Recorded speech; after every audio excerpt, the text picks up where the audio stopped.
Vilar, I get the pleasure of welcoming you all here and our speakers. So I hope that you guys learn something from these incredible leaders up here, but also just from each other. So take a chance to say hello to your neighbor. And yeah, stay a couple sessions, come to our closing bash tonight, and hope to see you. So our next session is called Finding Your Ikigai. So please welcome Eric, Ryan, and Tammy. Thank you. Thank you.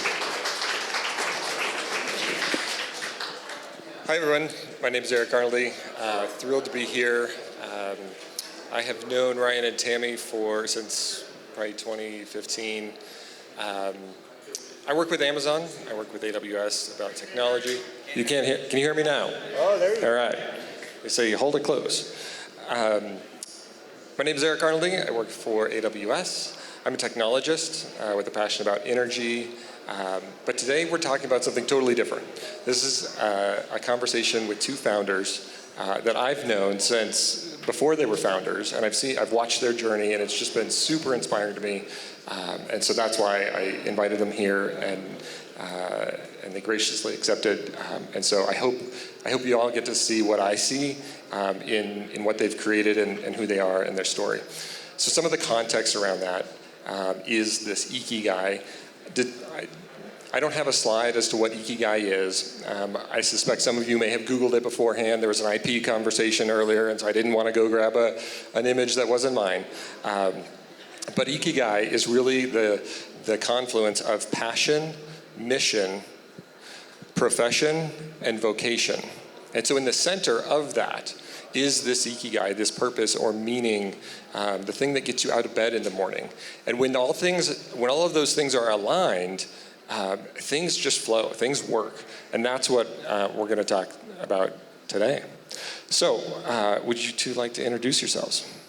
Yes, I'm Ryan Canaday, founder, pastor, and executive director of Free Recovery Community, which is right here in Denver.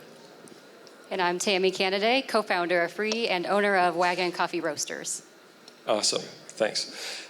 So, as co-founders of Free, how and why did you start Free? Let's just start there, and then we're going to go really deep, really quick. All right. Shall I start? Okay, you can fill in that. She's good at filling in my gaps, so she can do that. Eric, I did not tell you I was going to start this way. It just came to my mind, and I'm going to start this way. And maybe some of you are going to hate me for this. Our mission at Free is breaking the silence of addiction. It's why we exist. It's what we're about. If you are brave enough and bold enough in this room, and I realize this is a tender question, if you've ever battled drug or alcohol addiction, would you be willing to raise your hand? Yeah. Keep your hands up for just a moment. Maybe you haven't battled it, but if you have someone you love in your life that has battled drug or alcohol addiction, would you be willing to raise your hand? Yeah. Keep your hand up and look around. Yeah, see, we remind people each and every week we're in this together. You are not alone, as demonstrated in this room of strangers. You are not alone. The brief backstory. I got clean and sober January 7th of 2013, and I have not picked up a drink or mind-altering drug since. I was so filled with fear and shame. I was serving as a pastor. I was in ministry, been to seminary. My biggest goal was for you never to find out what I was battling, because I thought if you find out what I'm battling, I'm not good enough, you're not going to want me, I'm going to be kicked out of the club. When I got clean and sober, because I hit a bottom, I could not put down the drink.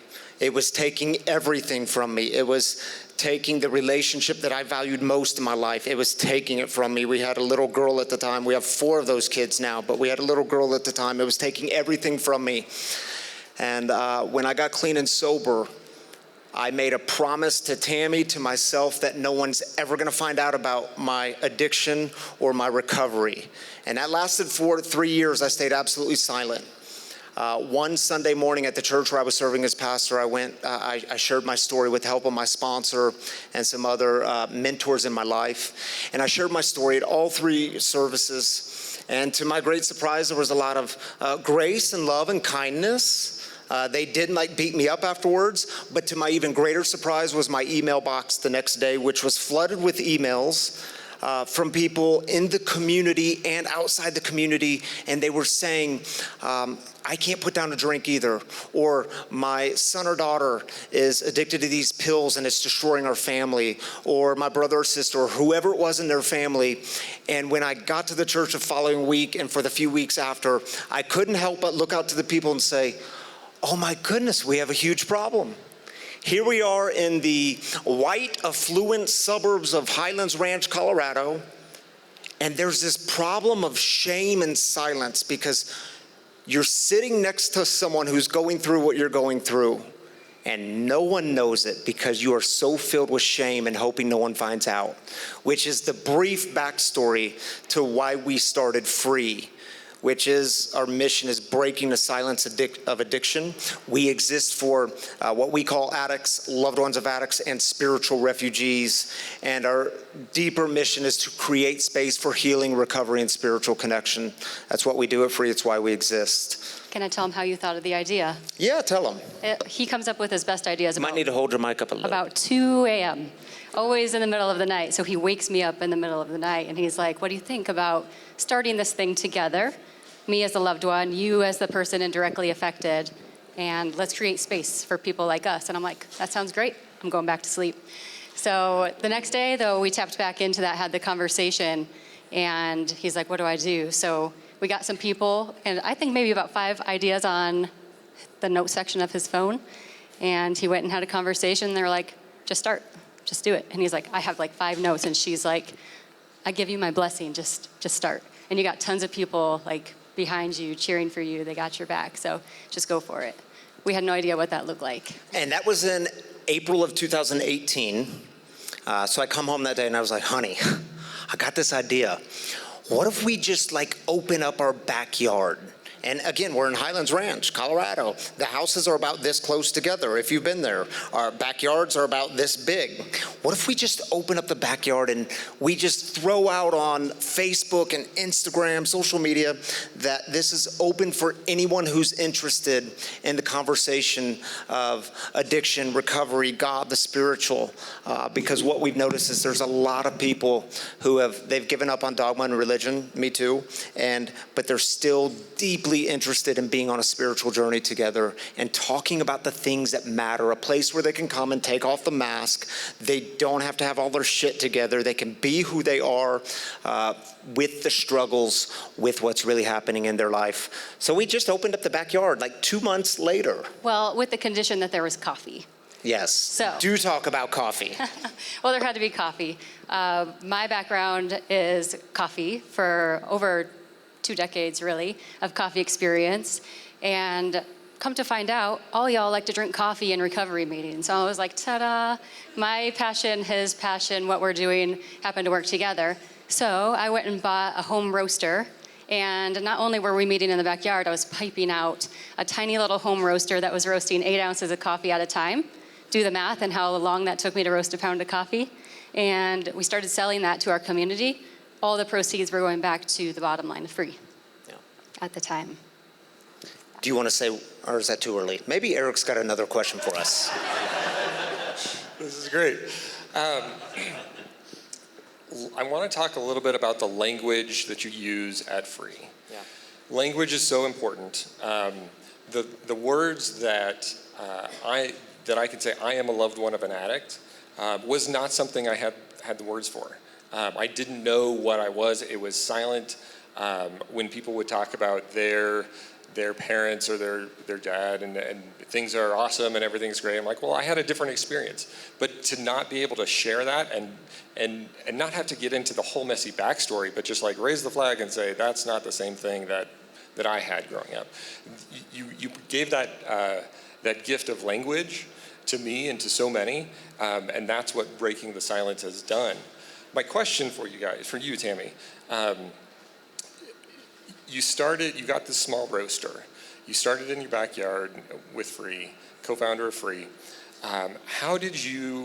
Where did you end up creating this idea of Wagon Coffee, that it was going to be bigger than your one roaster, and all right, now this is a business, Now you've got your mission.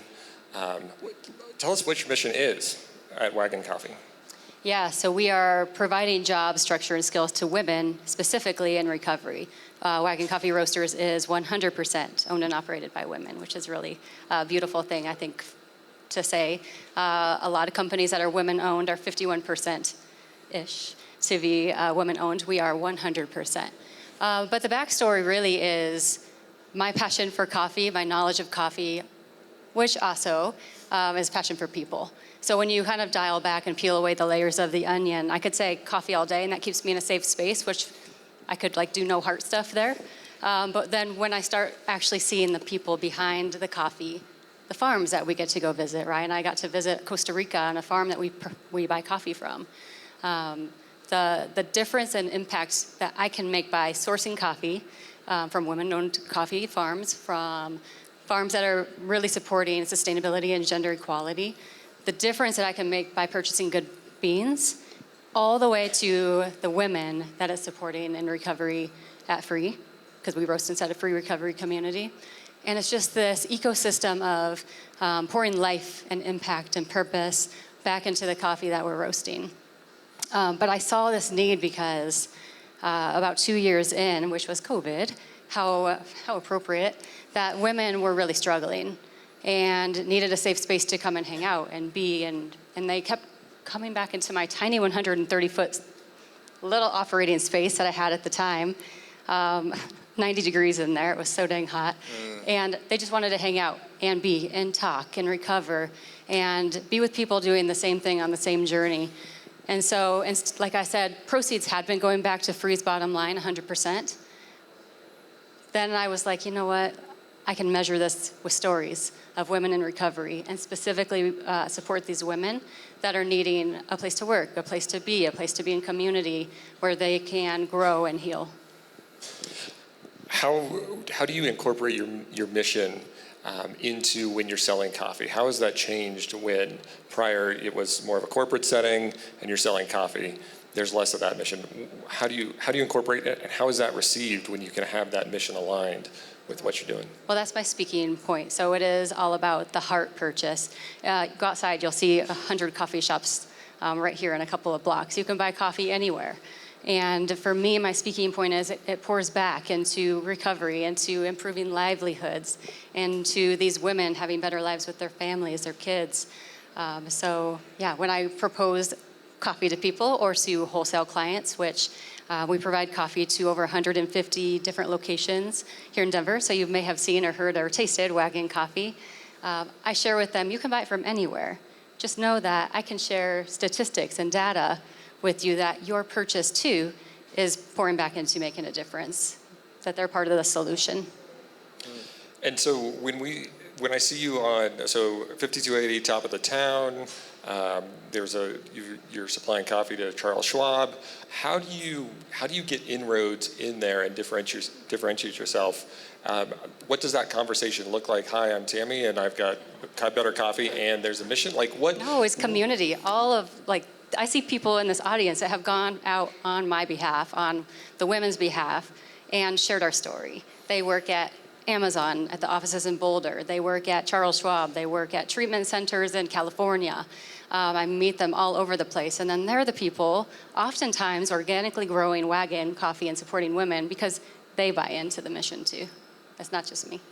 I love it. So your mission is the thing that can carry, other people will carry on your behalf because they're aligned on your mission, not necessarily the product or not necessarily anything else. But the product is good though. Yeah, the product is fantastic. It's the best. See that? Yeah, you've got the passion for coffee and the mission and the profession, vocation. That's why I thought Ikigai was so fitting for this conversation for both of you, really. Getting back to Free, Ryan, in what happened during, so you said you started this 2018 in your backyard. Yeah. By 2019, where were you? What did it look like? Yeah, well, so our backyard continued to grow, and neighbors were maybe just a little bit unhappy that all the street parking was taken on a Saturday night.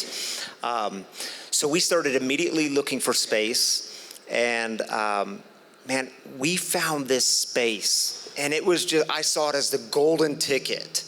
It was just down the street, and it was a grease monkey. Do you know what a grease monkey is, the oil changing place? It had the double doors that came up, and I thought, this is gonna be perfect for the summer months. And Tammy reminded me about Colorado. It snows and it gets cold. But this is gonna be perfect. We are at 30 people. This holds 50 people, so we have room to grow. We went to sign the lease on this, and the day we went to sign it, the deal fell through. He gave it away to someone else.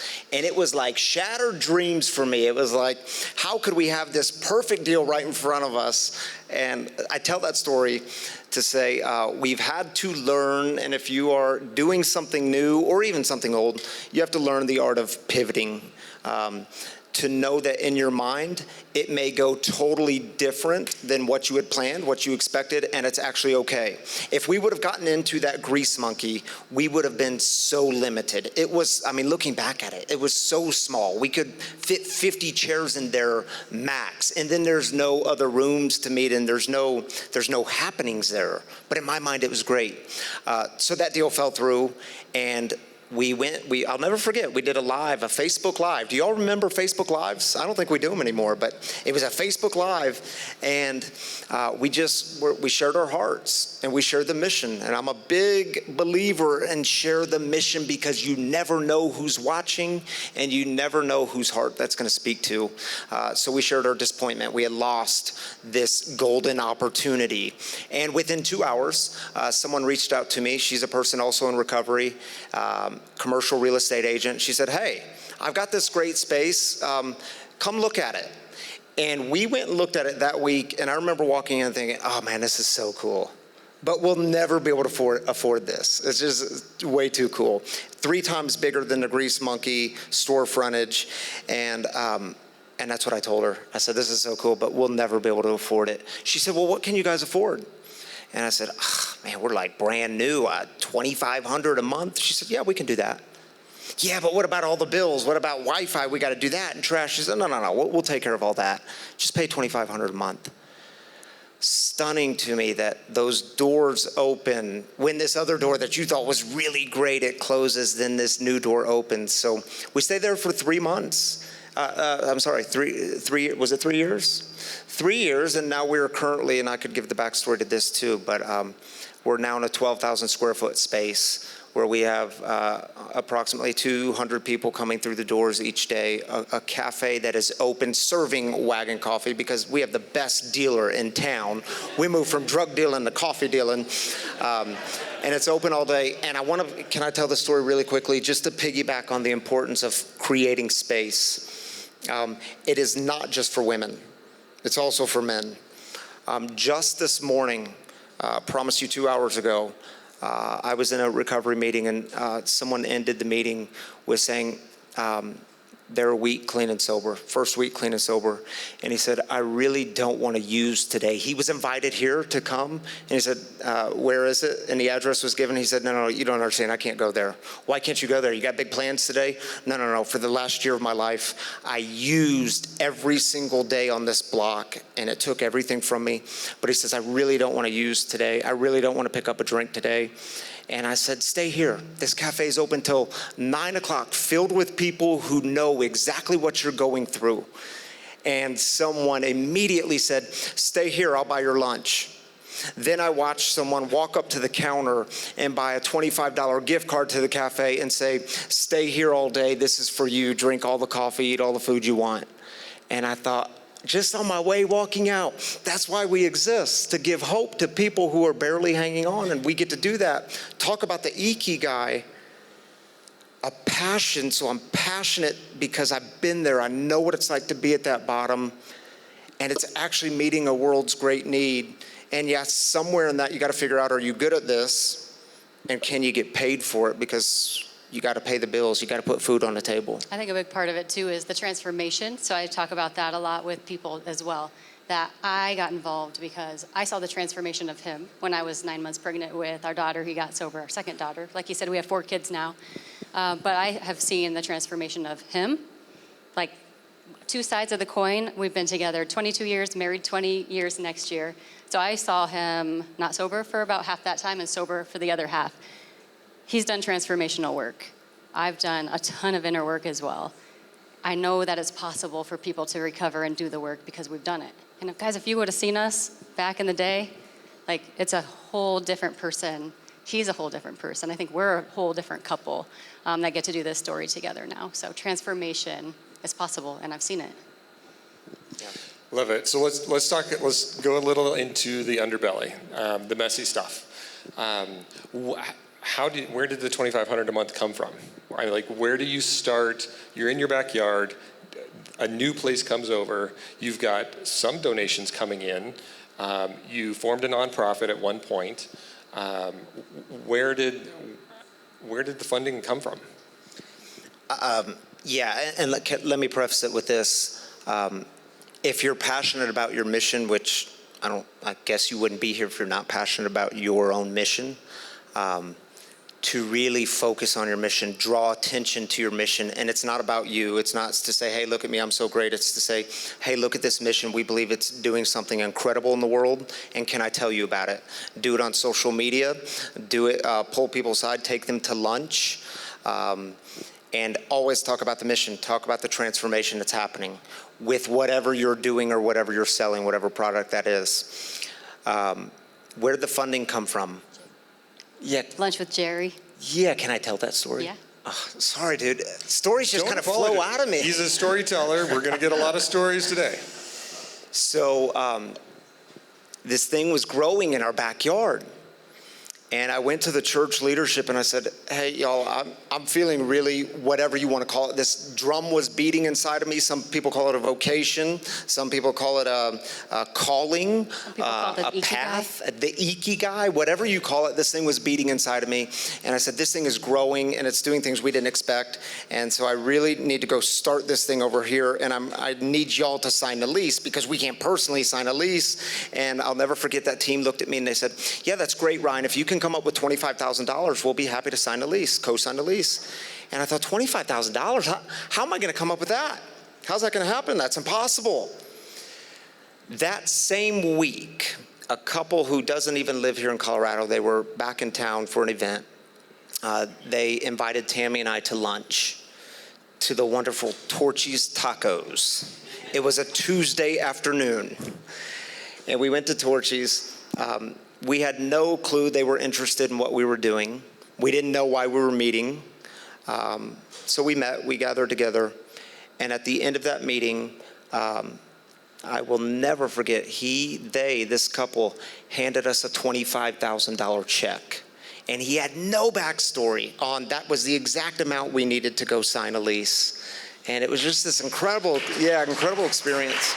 There were a lot of tears. A lot of tears, joy, Gratitude. like the deepest kind of joy in doing a new project together and doing it sober. Funding comes from places you would least likely expect, but you got to talk about your mission. You got to actually be bold enough and brave enough to ask. I've had to learn along the way to ask for a certain number. And I always thought that was rude. You can't just go ask people for $100,000. Yeah, you can. Yeah, you can. Because the people that have that money to invest in you or your project, if they have it and they believe in it, they're going to give it. And if they don't have it, they still feel good because they assume you think they have more money than what they have. So they get to feel good about themselves. I've been told no many times, and usually it's in very polite ways, or not yet, or hey, let me check on some financial things and see how this year goes, and that kind of thing. The United Methodist Church has been very gracious with us. They see something new happening that's transforming and changing people's lives, and they invested in us early on, for 5 years, actually. It just ended last year. This year is the final year. They've been very gracious to us. But again, I can't stress the point of if you believe in your mission enough, surround yourself with other people like this guy who knows a little bit about what he's doing. Our board, we have our board chair here this afternoon. She knows what she's doing. But we have people who know things about grant writing. Has anyone been in a grant writing world? Yeah, it's a really hard world, especially if you don't know anything about it. And it's like drinking from a fire hose, learning about all these ways to get funded. But individuals, organizations, and grant writing has been really huge for us. And now I should say we actually own the building that we're in, a 12,000 square foot building where something is happening every single day of the week, throughout almost every hour of the day. And we leased it for a while, and we just were able to purchase it through a major fundraiser that we did last December. So we now own the building, and we have a very small note on it, and that's an incredibly cool story to be a part of. It's awesome to create the space. I mean, literally creating space is part of the mission.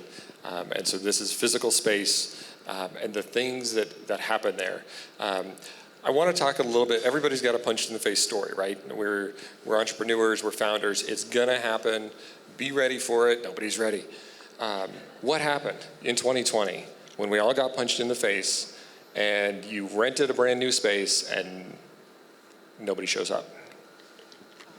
Yeah, again, like a lot of pivoting. He said it may happen. It does happen. We had to make a lot of different changes, reach out to different resources, get support. But we moved from like in-person meeting. We did a couple in-person meetings still throughout the week there. But we took our major meeting on Saturday nights and moved it online, which, yeah, is a scary thing to do when there's about 4 of us leading the entire night. And then are people gonna show up? Are people gonna show up online? And it was the biggest opportunity for us to grow that we didn't see coming. So we actually, you correct me because this is free stuff, but we're in 30 countries, 46 languages or something like that, where people watch us throughout the week. Thousands of people now tune in because COVID set us up to force us to create an app, to go online during COVID, to create meetings online so people could still show up and not die, you know? So it actually was a huge gift for free and then for Wagon, because people were buying coffee and having it shipped to their house because they weren't going out to get coffee. So I was like, all right, well, let's grab this opportunity and talk about our electric roaster and how it saves energy and how it is not exposed to air and ship coffee to people. So I think we saw a huge win for both Free and Wagon during 2020. Yeah, it did the incredible thing of really exploding us online, of having different sober living homes throughout the country, treatment centers throughout the country that join in with us on a Saturday night. And the amount of families I get emails every single week from families that watch quietly, silently in the background, and that's totally okay. They're not ready yet to have a public voice with their loved one who's battling addiction or their own battling of addiction. So they watch quietly and they send these incredible emails about how they're finding hope and how they're seeing that they're not alone. That's incredibly important for us at Free to always give that message, because it is so lonely. If you are battling addiction, you think you're in it alone and no one understands. And we get to be the hand that reaches out and says, no, you're not alone. We're all in this together, and the people here understand what you're going through. And I like to say, too, at our old location, we had 3 meetings that were happening, 3. Now we have over 35 recovery meetings that are happening throughout the week, every week, inside Free. Recovery meetings and recovery events that we partner with other organizations, and fun events, meaningful events, yeah. Can you talk a little bit about what your social media looked like? I mean, how did you guys become experts in social media and streaming and just pivot to this online platform? I mean, everybody had to, but you guys seemed to do it well. What was the secret sauce there? Tammy's the secret sauce. That was you. That's very sweet. No, we have good friends and community and people too. Like, we all have our gifts. So I brought my gift. Then we tap Danny on the shoulder and, hey, you have a ton of gifting in videos and setting up the live stream, and you have all the equipment. Can you do that part? So it's just finding the right people, tapping them on the shoulder, and then all doing it together. It's teamwork. Yeah, in fact, that was the very first person we hired at Free, was a digital content creator. Looking back, I wasn't exactly sure why I decided to bring him in. And then 2 months later, COVID hit. And I was like, oh, dude, this is why. Sometimes you make these moves and you don't understand the importance of them till later. But this is why, and it allowed us to move in a brand new direction. Awesome. I want to go a little bit back onto Wagon Coffee. And Tammy, you hinted a little bit about the electric roaster. I've seen people that have built a business and then they're like, okay, now we've got to make it sustainable. You chose to make yours sustainable from the beginning. Talk us through why that was so important for you. I figured if you didn't care about women or women in recovery, maybe you cared about sustainability and my electric roaster. And if you didn't care about that, maybe you cared about sustainability and the environment. So I figured there was some point that maybe I could like grab onto your heartstrings with how and why we give back. The electric roaster, it's one of just a handful here in Colorado. And it's really special. You guys should come in and check it out sometime. But we're a micro roastery, and it does 6 pounds at a time. But we roast about 1,300 pounds a month. So that sucker is churning, and we are cranking out a ton of coffee. It is all ran by, I guess you could say, like a big iPad. It's a big screen. Everything's already pre-programmed on the backside by me. All the profiles are built in. So when women come in, they don't have to come and babysit or stand with the roaster and do time and temp. They just have to get the right bean. They can go to a recovery meeting while the roaster's starting and heating up. And then they have to select the correct profile, and ta-da, it's done. 2 minutes of labor for the machine to do all the work. It's my most expensive employee, but it's the most consistent coffee, and it's done in a green way. And where did you get the funding, or what did the partnership look like with Bellwether, the manufacturer of the roaster? What did that look like, and where did you get the funds to start that? Tell us the journey of creating, going from like, hey, I bought a roaster on Amazon to now I've got a Bellwether, one of a handful in the state. A lot of people have taken a lot of chances on Ryan and I. I would say a lot of it is our past, our background, our story. I had a banker who was helping me build my business plan, and another friend who helped me do my pro forma. And they're like, what you have is liquid gold. You have the experience, you have the Ikigai, you have all these perfect things. I am not a risk taker, by the way. I was very comfortable in my corporate world and corporate role and job. He is. So he pushed me out of my comfort zone. And then I had a team and swarm of people that kind of came around me and provided resources, help. When I talked to It's Bellwether as the roasting company I bought my roaster from, commercial company, I shared our story. Guys, I had $1,500 in my pocket from the money that I had left over from Free's bottom line. They're like, take this money and put it towards your roaster. My first month's rent for my roaster was $1,470. I'm like, I got 30 bucks left. They took a chance on me because I promised them I was going out to tap some investors on the shoulders to get what I needed for the overhead of this very expensive machine. I did. I went and got my investors. I'm happy to say I paid them all back within 2 years' time. And now I'm able to pay my women and support my women and show up because I wasn't able to do this because, again, community and people that believed in what we were doing. I love it. So I want to ask, going back to Free, we're now in the building. We're past 2020. You've got this presence. You've got the online presence. You've got people coming in. You added a second, one of the main services on the Saturday night. Where do you go from here? How do you scale? Is scaling in the cards for Free? How can you expand the mission of Free to a wider audience? How can you break the silence of addiction across the country? Yeah. Part of the Ikigai, and I'm a firm believer in this, is, and it sounds so backwards to say it, move towards the places of suffering and you'll actually find your sweet spot, which just sounds so counterintuitive. I don't want to move towards places of suffering. That's hard. You experience pain there. You see tragedy there. And it's like, yeah, we do. Did you know nearly 110,000 people died last year of an opiate overdose, most of which was the infamous drug fentanyl? 110,000 people.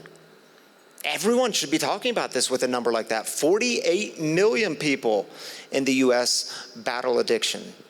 That's a staggering number. This affects all of us because it affects your loved ones and family members and coworkers. So we keep moving towards the place of suffering. And what's happened with that is when we create that space, very important in our mission, when that space is created, people just start reaching out. So we have groups from all over the country right now reaching out, and it happened really early on in like our first 6 months, and we're like, yo, we don't know how to start a free in your city way over there. We tried. My ego was big enough. It's like, oh yeah, we could do that. No, we couldn't do that. We weren't ready. We're just now to the point where we're feeling ready, that we have people reach out. We have a group in Chicago, a group in Cape Cod, a group in Green Bay reaching out saying, hey, can we get a free in our city? And so I had to really work through this with a team of people, with a board of directors, a visioning process, that it's not me or Tammy or one other leader going to start a free, but we're empowering them. We're giving all of our resources, all of our wisdom that we've learned along the way, and totally free, by the way. We're calling it radical generosity. There's nothing financially in it for us on the front end. But we believe in the mission. We believe in it enough to say, yes, we want to help you get that started. You got to have good leaders. You've got to find your leaders. And then we will come along and tell you how we did it. We'll help you the best way we know how, and we'll actually walk with you. So yeah, just now we have the, in just recent months, the vision of, we want 10 new frees in 10 new cities across the country in the next 10 years. That's our vision. That's where we're headed. That's audacious. Yeah. I love it. You talked about leaders. You mentioned the board. At what point, from a nonprofit perspective, did you get a board? How did you look for board members? I'm sure everybody wants to be involved. Everybody wants to help out. What do you look for in a board member? And when did you know that you needed to, like, all right, I need this person on my board? Or how did you identify the gaps? Yeah. And this would probably, for another session, it's a worthwhile discussion of, because we went really back and forth. Okay, we knew Free was going to be a separate nonprofit 501c3, but then Tammy was asking the question, wait a minute, should Wagon Coffee, should that be a nonprofit or should it be for-profit? We got lots of consultation on that, or I should say you did, and you landed on for-profit. So she's a for-profit that roasts her coffee, rents space from Free in our nonprofit. Which is a social enterprise, which I like to put out there, that Wagon Coffee is a social enterprise that gives back in that way. Yeah, and if you've been down this kind of rabbit trail of figuring out nonprofit versus for-profit, I think there's lots of pros and cons to both. The pro and the con for a nonprofit and having a board of directors is, well, you have a boss. The board of directors is my boss. So I report to them, they don't report to me. The huge gift in that is when we were first starting to apply for a 501c3, which was in 2019, I thought I would just gather up my friends. You're gonna be on my board of directors, because they're not really, no one tells you how to do this. Again, it's like drinking from a fire hose. Eric, you're my friend, man. You want to be on my board? But the gift is, I also knew Eric is incredibly, and I say this in every room I sit in with Eric. Eric will be the smartest person in the room, no matter what room you're in. But what makes Eric so unique is he's highly likable. He's actually a people person, and he's the loved one. Like, he's got some say in this. And so what I started to do in building a board was, who are the people I can surround myself with that have gifts that I don't have? Because your tendency is going to be to pick people who are just like you. That is not a good way to build a board of directors. How can I pick people who have gifts that I do not have? They can see things that I cannot see.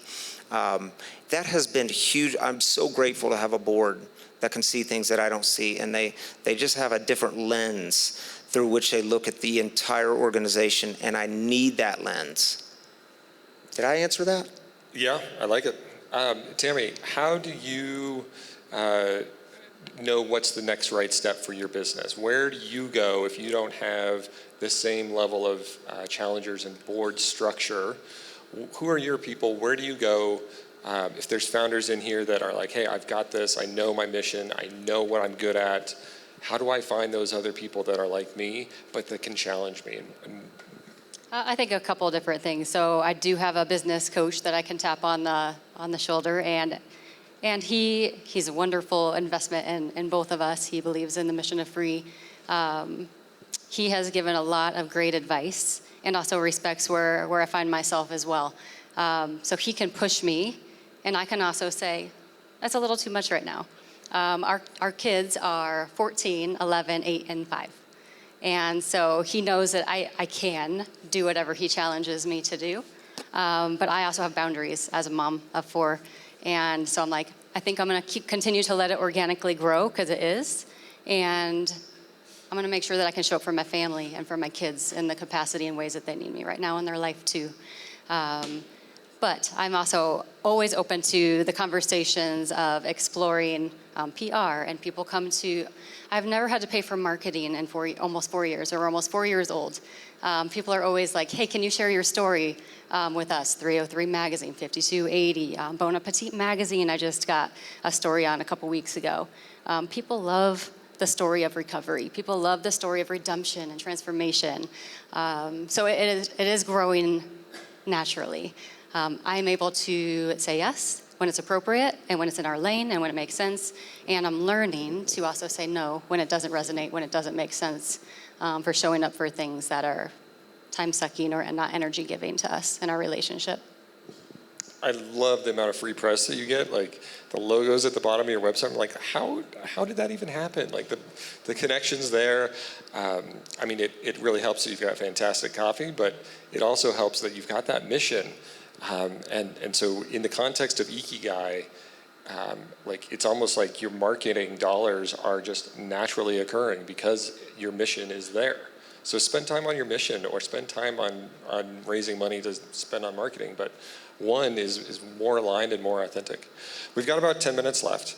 I don't want to pretend like I've got great questions here. I'd love to solicit some questions from the audience. What questions do you have while we've got Ryan and Tammy here? Your hand go first. Hi, first of all, thank you, and sorry for my English. I'm from Costa Rica. Yeah. Probably appreciate a good cup of coffee then. Yeah, thank you. How you work with people, like the tips to be a good leaders, seeing that people is from different backgrounds and have a lot of history and all of that, how you manage them? Thank you. I'll let you answer too, but something that I've learned, especially, and even from Ryan as well, as I'm hiring people and getting to learn people in different walks and places, but something that we are always telling employees and staff, contractors, volunteers, we have a ton of volunteers, by the way, be impeccable to your word. You say you're going to show up, show up. You say you're going to be here, do it. So that's a big practice of the 4 sacraments. That book has been really instrumental. 4 agreements. But that, when you say you're going to do something, do it. Be there. So that's something that's big for me. Yeah, and we've made major mistakes in this area too, so I don't want to act like we totally know what we're doing. We're still learning. But one thing that's been hugely helpful to us is to stay laser focused on the mission. Because what happens is you get into something and your people pull you. You can be pulled in different directions. You can be invited to different places, and the knitting group all of a sudden sees the building that you own now. They say, we got a great knitting group. Can we come and use your space for knitting? You're going to love these people. And it's like, no, we have to say no to that. And it's not because you're bad. Like, your knitting group is probably the best one in the U.S., but it's not in alignment with our mission. So if we can begin to create the values, the culture around, we are mission driven here. Everything we do is about breaking the silence of addiction. And if it's not in alignment with that, we have to say no to it. Not because it's bad, but simply because it's not in alignment. So we have worked really hard as a board, staff, and us to stay laser focused on the mission. The one thing that I'll add along the same lines of impeccable to your word, when I first got into business, the business partner I was getting into business with, who had already had an exit to a public company, and he was taking a risk on me, he said, I need you to do one thing, and that is simply do what you say you're going to do. Period. That was it. And I was like, wow, that's profound. It's simple. Okay. Just want to say thank you, guys. This has probably been the most influential thing that I've watched since Denver Startup Week, so thanks for being here. You've mentioned the mission several times and talked about how important it is. You've also mentioned pivoting. How many times in the 4 years have you had to pivot that mission, if you ever had to, and is that something that you recommend thinking about as a team inside of your company? Yes, be ready for it. When I first started, and this was my experience with my corporate background, that it was retail. So in my business plan, which I was looking at this week as I was preparing, I'm like, wow, we did a lot of things that the business plan said. We did a lot of things that wasn't on the business plan. When we started, it was October of 2020. We were out of the gates, did awesome through the holiday. April came and I'm like, oh my gosh, where's all the retail? I have some subscriptions, but it's flat. And so I had to reinvent everything and move to wholesale. Wholesale is now 70% of my business. So it's being open to the changes. Even in my brain, I'm like, I don't know how to do wholesale. I've only ever done retail. But being open to who can I call? Who can I reach out to? Who can teach me? What are the margins? Like, it's wholesale. What are the margins there? Have to do a lot more work. But being prepared and ready for those changes, I think, have been really helpful. Yeah. One thing that I would like to share about pivoting, and especially as it comes to mission, and I think of it in the context of refining. And so if you're sitting there and you're whittling out a spoon from a stick, you can start out with a very large spoon, and you can have a spoon and you can eat with it. But the better spoon is the more that you remove. The more that you get clear on what it is that you want, the more quickly you're going to build relationships, scale those relationships, find other people that resonate, because it clears out all the extra cruft around what you might be, your vision and mission might start at the very beginning.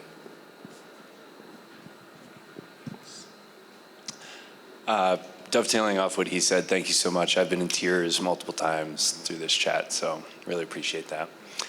One of the things I feel like Ikigai is aligned with flow state, right, a lot, right? And you kind of lose track of time when you're in that space. And I know where mine is. It's with people, it's out networking, it's Denver Startup Week, it's events like these, right? At the beginning, early stages, how do you guys find, like, it's kind of like here, here, and here, right? This is the stuff that you love, and you want to outsource or get off your plate as much as the stuff is down here. There's always like admin stuff in the middle. How do you discern, with having very little funds in the early stages, like having that perseverance to just do the shit you don't want to do? Like, where do you guys find that balance, and how does that change over time? Yep, and I realize we're probably down to like 2 minutes. I'll try to keep my piece short. Start very small. So we started literally with $250. And you know what we did? We went and bought a few chairs and some tiki torches for the backyard. And a wagon. And a little wagon that we put against the tree because it was our central image. But we knew it wasn't about, we knew at some point we needed funding. But first, we've got to get people together and say, is there even an interest in this? The other thing that was really important is I didn't know yet, was this going to be a new thing or was this just going to be a hobby? So a lot of people, they will have this passion over here, but it's actually just a hobby. And what they'll do is they'll quit their job, they'll quit their career to go do their hobby. And then they're like, uh-oh, this didn't work out and I got to go back and get a job. So I was still full-time serving somewhere else while this was starting in the backyard. And even when we moved into our first space for 1.5 years. And we often talk about that, like, man, how do we do that? It was exhausting. And yet it was our passion. So we were like, if that drum is beating, you're going to keep going. And I don't know how we did it. It was kind of like a supernatural strength came over us, God doing for us what we couldn't do for ourselves. As I threw up over the toilet because I was pregnant right when we started Free. Found out she was pregnant our second week, and it was like, how did this happen? And I do know how it happens, but it took me a minute. But to start small and see if the thing's see if it's gonna grow, see if it's actually gonna work in the world. Because you mentioned flow state, I've got one thing I want to share here that you're probably already aware of. Flow state usually occurs when a person's mind or body is stretched to its limits in a voluntary effort to accomplish something difficult and worthwhile. That's how we can get into that state. You knew it was going to be difficult. You knew it was going to be worthwhile. You went towards the uncomfortable, and that's where the growth happened. We are at time. Thank you all so much for being here.